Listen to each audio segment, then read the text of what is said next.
এক ভূত আরেক ভূতকে কষ্ট দিচ্ছে। আমি বাইরে কোনো মানুষ নেই। আরেকটা হচ্ছে আধ্যাত্মিক তাপ। আমি যাচ্ছি, ঝড় এলো, বৃষ্টি এলো, বজ্রপাত হয়ে গেল। এই হচ্ছে আধ্যাত্মিক তাপ, যেটা দেবতাদের কর্তৃক হয়। হ্যাঁ, আর এই যে আদি দৈবিক তাপ এটা। আর হচ্ছে যেটা দেবতাদের কর্তৃক হয় সেটা হচ্ছে আদি দৈবিক তাপ। আর হচ্ছে আধ্যাত্মিক তাপ হচ্ছে আমার মনে কষ্ট। আমার সব কিছু আছে কিন্তু আমার মন ভালো নেই, তাই না? আমরা বলি না আমার ভালো লাগছে না, মন ভালো নেই, বা মনোরোগ বা দেহের রোগ। দেহে আমরা ভুগি, মন। এর বাইরে কি কেউ আছে? এই তিনটে তাপের বাইরে কেউ আছে? যার বৃষ্টি কাবু করে না, শীত কিছু করে না, গরম কিছু করে না, এগুলো এই তিনটে তাপের বাইরে কেউ আমরা নেই। তাই আমি কে যখন প্রশ্ন করা হচ্ছে এরকম বড় চিহ্ন একটা, আমি কে, প্রথম জানা উচিত আমি কে। আমি কি রিঙ্কি না পিঙ্কি, আমি সমিতা না কে? এটা তো আমার এই জন্মের সাময়িক নাম। তবু আবার এক একজন এক নামে কিন্তু সবাই ডাকে না। বাড়ির একজন, পাড়ার একজন, মা এক নামে, বাবা এক নামে, হ্যাঁ, স্কুলে এক নাম, নামে কিন্তু অনেক, তাই না? এক একজনের কি একটা নাম থাকে? থাকে না। আমি আর আমার এই নাম এক নয়। কেননা আমি যদি এখন আমার দাদা ঘরে রয়েছে, আমি যদি এখান থেকে ডাকি ওকে, শুনতে পাবে? ও যদি, ওর নাম যদি এক হতো তাহলে ও শুনতে পেত, তাই না? কিন্তু ভগবানের সাথে এটাই আমাদের পার্থক্য, যে ভগবান আর ভগবানের নাম এক। এই হরে কৃষ্ণ হচ্ছে ওই কৃষ্ণ শুনতে পাচ্ছে, হরে কৃষ্ণ কৃষ্ণ শুনতে পাচ্ছে। কেন? কৃষ্ণ সর্বময়, তাকে ওইখান থেকে শুনতে হচ্ছে না, যে গোলক বৈকুণ্ঠে রয়েছে সেখান থেকে শুনতে হচ্ছে না। কৃষ্ণ সর্ব জায়গায় দেবে রয়েছেন। এই জন্যই কৃষ্ণের আরেক নাম বিষ্ণু। যিনি দেবে থাকেন সর্বভূতে, তিনি হচ্ছেন কৃষ্ণ। এবার আমরা বলবো যে কৃষ্ণ কৃষ্ণ কথাটা আমরা যে বলি, কৃষ্ণ কৃষ্ণ মানে কি? কৃষ্ণ কে? অনেকে তো আছে কৃষ্ণ বলতেই হা হা করে হাসতে থাকে, যেন বুঝে নিয়েছে সব। কৃষ শব্দে আকর্ষণ, নৌ শব্দে যিনি আনন্দ, যিনি আকর্ষণ করে আনন্দ দান করেন আমাদের, তিনি হচ্ছেন কৃষ্ণ। কেমন আকর্ষণ করেন? বলছেন অগ্নি জ্বলছে নিজ ধাম, দেখাইয়া অবিরাম, পতঙ্গিরে আকর্ষিয়া মারে, কৃষ্ণ ওইছে নিজ গুণ, দেখাইয়া হরি মন, পাছে দুঃখ সমুদ্রেতে ডারে। বলছে কেমন? বলছে একটা আগুন, এই যে এইটা, আর কিছুক্ষণ আগে দেখবেন মশা আসবে, তাই না? পিঠ পতঙ্গ এদের মধ্যে ঘুরে ঘুরে ঘুরে ঘুরে বেড়ায় না? আমরা দেখি কখনো কখনো দেখি মদ পোকা উঠছে, এই হচ্ছে। কেন আসছে ওরা ছুটে ছুটে ছুটে ছুটে? কেন আসছে? বলছে আনন্দ লাভ করবে, তাই। মরতে আসছে না কিন্তু, ওরা কিন্তু জানেও না যে মরণটা কি। ওদের পাকনা হয়েছে, ওরা জানে ওখানে আনন্দ আছে, চলো ওই আগুনের কাছে যাই। ওরা ছুটে ছুটে চলে আসছে, আনন্দ আনন্দ লাভ করবে। এসে কি হচ্ছে? এই যে এসে যখন চারিদিকে ঘুরছে, লাইটের ঘুরছে, ঘুরছে, ঘুরতে ঘুরতে ঘুরতে ওদের গায়ে তাপ লাগছে, আর তাপে ওদের পাখনাগুলো খসে যাচ্ছে, তাই না? পাখনাগুলো যেটা না, তাপ লেগে খসে পড়ে যাচ্ছে। তাই যে অগ্নি জ্বলছে নিজ ধাম, দেখাইয়া অবিরাম, পতঙ্গিরে আকর্ষিয়া মারে, কৃষ্ণ কি করে? কৃষ্ণ কেমন আকর্ষণ করে? কৃষ্ণ ওইছে নিজ গুণ। কৃষ্ণ প্রথমেই তার গুণ দিয়ে আকর্ষণ করে। কেমন? তার রূপ। তিনি যে অপূর্ব দেখতে। কোন একটা বাড়িতে অনেক ফটো আছে, কিন্তু কৃষ্ণের একটা ফটো দেখুন, এই যে ছোট ছোট চুল এখানে বাঁধা, এই যে টেরা চোখ, এই যে ললিত তার ঠাম, হ্যাঁ, তার যে মুরলির এখানে একটা মুরলি থাকে, ছোট ছোট পা, এইগুলো আকর্ষণ করে প্রথম জীবকে। কৃষ্ণ এইছে নিজ গুণ, দেখাইয়া হরে মন, মানুষের মনকে আকর্ষণ করে। বিশেষ করে শিশুদের আপনি ছেড়ে দেবেন, দেখবেন একটা ঘরে অনেক ফটো রাখবেন, পরীক্ষা করে দেখবেন, সেখানে গোপালেরও একটা ফটো রাখবেন, দেখবেন বাচ্চারা কোন ফটোতে যায়। কৃষ্ণ এইছে নিজ গুণ, দেখাইয়া হরে মন, পাছে দুঃখ সমুদ্রেতে ডারে। সেই দুঃখ কিরকম দুঃখ? বলে শুধু দুঃখ নয়, অনন্ত দুঃখের সমুদ্রে। কেন ডারে? কেন আমাদের ফেলে দেয়? এই জন্য ফেলে দেয় যাতে আমরা মোহ মায়া থেকে দূরে সরে যেতে পারি। আমরা মোহ থেকে দূরে সরে গিয়ে আমরা যেন তাকে ডাকতে পারি, বুঝতে পারি যে এই জগৎটা অনিত্য, আজ আছে কাল নাও থাকতে পারে, আজ আমি হাসছি কালকে কাঁদতেও পারি। এই বোঝার নামে এটা হচ্ছে দুঃখ লোক, দেবী ধাম এটা, কিন্তু এটা দুর্গা দেবীর দুর্গ তৈরি করে আমাদের শাস্তি দেওয়ার জন্য কিন্তু তিনি রেডি, মায়া দেবী সবসময়। কারণ মায়া দেবীর কাজই হচ্ছে ভগবানের ইচ্ছা, সৃষ্টি স্থিতি প্রলয় সাধন শক্তি রেখা ছায় যস্য বিবর্তি ভুব নানি দুর্গা যস্য ইচ্ছারোপি চেষ্টতি সা গোবিন্দ মাদি পুরুষং তমহং ভজামি। যিনি গোবিন্দের ইচ্ছায় সৃষ্টি স্থিতি প্রলয় সাধন করে থাকেন, সেই দুর্গ তৈরি করে যিনি আমাদের ক্লেশ দান করে বুঝিয়ে দিচ্ছেন প্রতিমা মুহূর্তে যে এই যুগ, এই যে তুমি এখানে রয়েছো, এটা স্থায়িত্ব বেশিক্ষণ নয়, টেম্পোরারি। যাই করো এটা ক্ষণিক, আপাত মধুর ক্ষণিক। তাই নিত্য জীবন লাভ করার জন্য চেষ্টা করো, এটাই কিন্তু মায়াদেবীর কাজ। এই দুর্গে ফেলে আমাদের যতক্ষণ আমাদের বুদ্ধি এটা বুঝতে না পারছে যে আমি অনিত্য জায়গায় সাময়িকভাবে রয়েছি, আমার ভাড়া বাড়ি বলতে পারি, এটা ভাড়া বাড়িতে যেন কেন সুখ নাই, শান্তি নাই, কেন সেখানে নিজের মতো করে থাকা যায় না, তাই না? ভাড়া বাড়িতে নিজের মতো থাকা যায়, তার অনুযায়ী চলতে হয়, যে ভাড়া দেবে তার অনুযায়ী আমাকে চলতে হবে, সেই সময় জল নিতে হবে, সেই সময় করতে হবে, অনেক কষ্ট। আর নিজের বাড়িতে আমি নিজের মতো থাকতে পারি, তার মানে নিজের বাড়ি কিন্তু সেইটা যেটা ভগবানের বাড়ি, সেখানে প্রত্যেকের, এই যে আমরা বসে আছি, প্রত্যেকের একটা নিত্য নাম আছে, নিত্য কাজ আছে ওখানে, এবং নিত্য ঘর একটা আছে, সেই ঘরেরও আবার নাম আছে। বলছে কোথা থেকে জেনেছো তুমি? বলছে যারা ওখান থেকে এসে আমাদের উদ্ধার করে, যারা বোঝায়, কালকে দিদি বলছিলেন যদি ব্যাখ্যা করতে পারবে, সেই হচ্ছে ব্যাখ্যা করে বোঝায় কারা? আমাদের মতো ক্ষুদ্র ব্যক্তির সামর্থ্য নেই। যে কৃষ্ণকে দেখেছে একবার, সেই কৃষ্ণকে জানাতে পারে, তাই না? আমি যদি দেখিনি, আমি যে ক্লাস করিনি, সেই ক্লাসের স্টুডেন্ট পড়াতে পারবো? আমি যদি ওয়ানে কোনোদিন নাই পড়ি, তাহলে ওয়ান ক্লাস পড়বো কি করে? আমি কি করে জানবো যে ওয়ানে কি আছে, তাই না?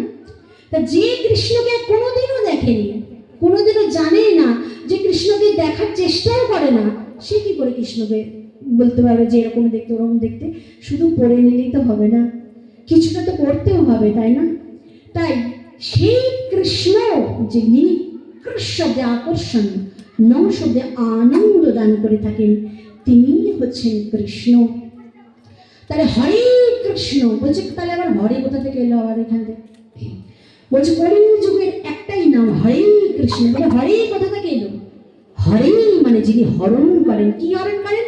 আমাদের পাপ, আমাদের তাপ, আমাদের দুঃখ, আমাদের জ্বালা, আমাদের যন্ত্রণা সবকিছু যিনি নিমেষে হরণ করতে পারেন, তিনি হচ্ছেন হরে। অর্থাৎ সেই হরা যিনি কৃষ্ণকেও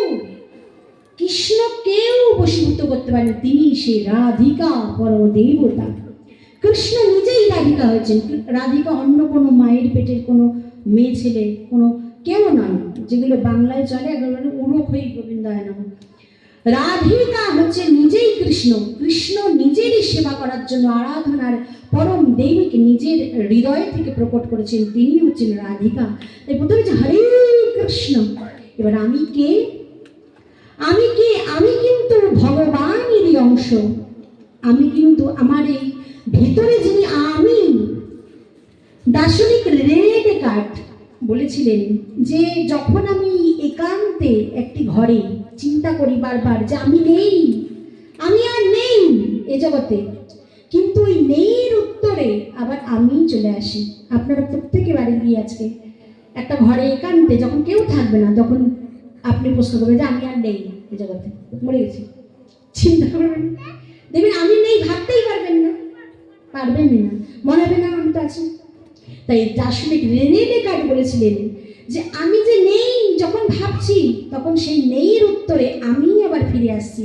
তার মানে আমি আছি, আমার সৃষ্টিকর্তা আছেন, আর সৃষ্টিকর্তার এই জগৎ আমি দেখতে পাচ্ছি। তাই আমরা যেখানে রয়েছি যে আমি সারাদিন করে আছি, আমি আমার এই হাত নই, আমি আমার পা নই, আমি আমার কান নই, আমার এগুলো আমার হাত, আমার পা, আমার কান, কিন্তু আমি কিন্তু নই। আমরা এই হাতকে ভালো রাখার জন্য ব্যায়াম করছি, সুন্দর তেল মালিশ করছি, পাকে ভালো রাখার জন্য কত কি করছি, কানকে সুস্থ রাখার জন্য ভালো করে পরিষ্কার করছি, অথচ আমার এই দেহটাকে যে সবসময় ভালো রাখছে, ভালো হচ্ছে আত্মা, এর জন্য কিছুই করছি না, তাই না? সেই আমি যে নিত্য সনাতন, যে ভগবানের অংশ, ভগবান থেকে বলছেন না জয়তে ব্রিয়তে বা কদাচিৎ না ভূত্বা বানভূ অজনিত্য শাশ্বতয়ং পুরাণ পুরুষম। বলছে আমি যে করছি আত্মা, না জায়তে ম্রিয়তে বা কদাচিৎ না ভূত্বান, কোনোদিন এই আত্মা কোনোদিন মরে না, কোনোদিন জড়াগ্রস্ত হয় না, এ পুরনো হয় না, নিত্য নূতন ভগবানের মতন। ভগবান যেন ভগবানের অংশ হয় আত্মা। আমি সারা জীবন করে যাচ্ছি, কিন্তু আমি কে? আমি এই আত্মা ভিতরে বসে আছে, যে যাকে কোনোদিন এই যে ঘুমের মধ্যে যখন আমরা থাকি, স্বপ্ন দেখি, চলাফেরা করি, কত কি করি না ঘুমের মধ্যে, তখন তো দেহ যাতে পড়েই থাকে না, ওই আত্মার আবার সূক্ষ্ম একটা দেহ আছে, যেটা মৃত্যুর সময়ও দেখা যায়, আর ঠিক স্বপ্নের সময় প্রতিদিনই বলে না অনেকে যে আমরা প্রতিদিনই মরি, তার মানে কিন্তু তাই যে ওই আত্মাটা কিন্তু ঘুরে ঘুরে বেড়াচ্ছে একটা সূক্ষ্ম দেহ নিয়ে, সে নিজের মনের সব ব্যক্তি নিয়ে ঘুরে বেড়াচ্ছে স্বপ্নের মধ্যে, কিন্তু সেই আত্মা কিন্তু নিত্য ভগবানের অংশ। তাই ভগবানের কাছে যতক্ষণ না ফিরে যাচ্ছে, ততক্ষণ এই দেহের মুক্তি নেই। এই একটা দেহ পেয়েছি, এরপরে আবার পেতে হবে, আবার পেতে হবে, এইভাবে আমাদের জন্ম জন্ম ঘুরতে হবে, যতক্ষণ না আমি আর সেই ভগবান এক হচ্ছে, ভক্ত এবং ভগবানের মিলন না সাধিত হচ্ছে, ততক্ষণ আমাদের ঘুরেই যেতে হবে, ঘুরেই যেতে হবে। তাই বলেছে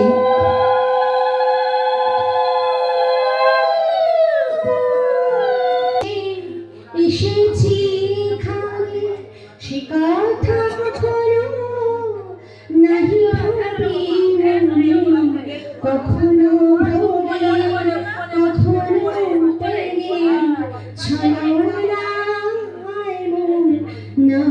নাচে ওই প্রেমের ঠাকুর গোরা, প্রেমের ঠাকুর গোরা।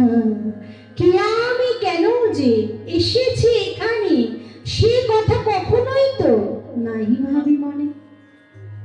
যেটা প্রাথমিক ভাবার, আমরা 20 বছর পরে কি হবে আমার, তাই টাকা ব্যাংকে জমাচ্ছি, ছেলে মেয়ের কি হবে ভবিষ্যতে বাড়ি করছি, আমরা সমস্ত নাতিপুতি কি খেয়ে যাবে সেই ব্যবস্থা এখন করে যাচ্ছি, অথচ আমার কি হবে আমি কখনোই ভাবছি না। কিরকম মতলব, তাই না?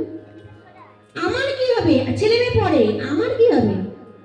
আমি তো ছেলে মেয়েকে শেখাচ্ছি না যে তোর কি হবে, তুইও এরকম ভাবতে শেখ। ছোটবেলা থেকে যে মা বাবা ছেলে মেয়েকে এটা ভাবতে শেখায় যে তোর কি হবে সেটা ভাববি, সেই বাবা মাই কিন্তু শাস্ত্রে প্রকৃত বাবা মা বলে ঘোষিত হয়েছে। টাকা পয়সা দিয়ে যায় অনেক, এটা বাবা মা বলেনি। বাবা মা সেটাই যে যে নিজেকে জানতে শেখা, আমি কে, কি আমি কেন এখানে এসেছি। কি গতি হইবে কখনো ভাবি না, হরি ভক্তের কাছেও যাই না, হরি বিমুখের কোলাখনো যত আমাদের সব আছে। বৈষ্ণবকে তো আমরা পরে করে দিয়েছি, ওইসব খেতে পায় না, পড়াশোনা জানে না, যত আমি আপনাদের দেখাতে পারি ট্রিপল 3টে বিষয়ে এমএ পিএইচডি সব হরি নাম করছে। আমি আপনাদের হাজার হাজার এরকম মহারাজ হাজার হাজার দেখিয়ে দেব। কেন বলে, শান্তি সুখ যদি লাভ করতে হয়, চির সুন্দরকে যদি দেখতে হয় জীবনে, চির সুন্দর কেমন, চির সুন্দরের ঘর কেমন, আমাদের নিজেদের বাড়ি কিন্তু ওটা আমাদের অধিকার, ওটা বাপের সম্পত্তি। কেননা কৃষ্ণ হচ্ছেন সকলের বাপ, কৃষ্ণ জগৎকর্তা। ভগবান কিন্তু বলছে পিতা মহস্য, তাই না, ধাতা ভ্রাতা পিতামহ, আমি কিন্তু তোমাদের সকলের পিতা, আমি পিতামহ। আমাকে তোমরা, ভগবান কিন্তু অনেক বড় বড় লাড্ডু দাও, অনেক বড় বড় জামা সুন্দর সুন্দর আমাকে পরাও, অনেক ভালো ভালো সুন্দর করে রাখো, এসব চাইনি কিন্তু ভগবান। ভগবান শুধু বলছেন সারা দিনের মধ্যে একবার হা কৃষ্ণ, হা রাধে, হা গোবিন্দ, হা মুকুন্দ, হা গৌরচন্দ্র, হা নিত্যানন্দ, এই হা লাগিয়ে একবার ডাকতে। এটুকু লজ্জা লাগে? কিসের লজ্জা? যখন অন্তিম সময় যখন যমদূত আসবে তখন কোনো লজ্জা কোথায় চলে যাবে? তাই বলছি যে ভগবান টাকা পয়সা ঘর দ্বার আমাদের কিচ্ছু চায় না, কিছু নিয়ে পালাবেও না। অনেকে আবার ভগবান ভক্তিতে ভয় পারে, কি জানি কি হয়, কিন্তু ভগবান কিছুই গ্রহণ করেন না। ভগবান শুধু হৃদয় দিয়ে একবার ডাকলে হবে, বেশি খেতে পড়তে কিছুই দিতে হবে না। হৃদয় দিয়ে মনে মনেই যদি আমি ভগবানকে কিছু নিবেদন করি, তাহলে তিনি ব্যাস একবার নিবেদন করলেন। এতটা যিনি দয়ালু, তাকে আমরা ছাড়ি না। যারা যিনি জন্ম মাতৃগর্ভে যখন কষ্ট পাচ্ছিলেন তখন যিনি দেখেছেন, আবার যখন মরে যাব তখন যিনি দেখবেন, তখন কিন্তু মৃত্যু শয্যায় যখন থাকবো, তখন ছেলে মেয়ে আত্মীয় স্বজন সবাই কষ্ট পাবে ঠিকই, কিন্তু দেখতে পাবে না। কি করে দেখতে পাবে? তা তো কি করে সেই সময় আমার সাথ দেবে কে? সেই গোবিন্দ। এই যে আজকে পাঠের আসর, এই সুকৃতি সাথ দেবে, তখন কিন্তু আমাদের কষ্টটা অনেক কম হবে। যদি আজ আমি এই আসরে, এরকম ভগবত আসরে আমরা যদি শুদ্ধ মানে বসে থাকি, অবশ্যই ভগবান বলছেন একবার জীবনে যে ভগবানকে প্রণাম করে আর একবার যে বলে হা গোবিন্দ আমি তোমার হলাম, তাকে ভগবান কখনো ছাড়ে না। ওই জন্যই ভগবানের আরেক নাম কেশব। তিনি কেশ ধরে ত্রাণ করে দেন। একটা হচ্ছে কেশী অসুরকে বধ করেছিলেন, তাই তার নাম কেশব।